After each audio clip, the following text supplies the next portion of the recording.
Everyone, I hope you all are doing good. So today will discuss about the topic primary data versus secondary data. So if I or anyone want to do a research na, so you have to collect both the data, the primary data and the secondary data. So in primary data, so where do you take primary data? From which sources? What are the sources of primary data? You have to take interview. जैसे बहुत सारा होता है ना कि interviews के through data लेना. जैसे आपने देखा होगा कि आपके घर में आके लोग इंटरव्यूज़ लेते हैं आपका, कि लाइक फॉर एग्जांपल मुझे रिसर्च करना है about online consumer behaviour on online shopping versus offline shopping.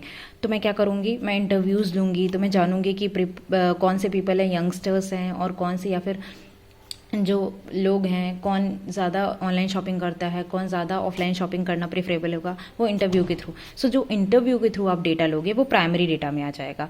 Question are fill up कराना, जैसे आपने देखा होगा घर घर में लोग जाके, स्टूडेंट्स जाके क्वेश्चन आरे फिलअप करवाते हैं, तो that is under the primary. Surveys कर लिया, ऑब्जर्वेशन कर लिया, सो ये प्राइमरी डेटा में आता है. सेकेंडरी डेटा में होता है जब आप थर्ड पार्टी सोर्सेज से कोई इन्फॉर्मेशन लेते हो, ठीक है.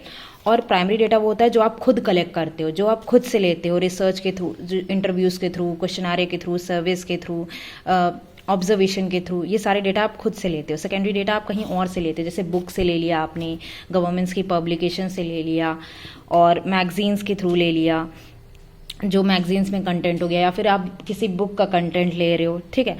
तो that is all about the primary data and secondary data. So in research you have to mention both primary data and secondary data.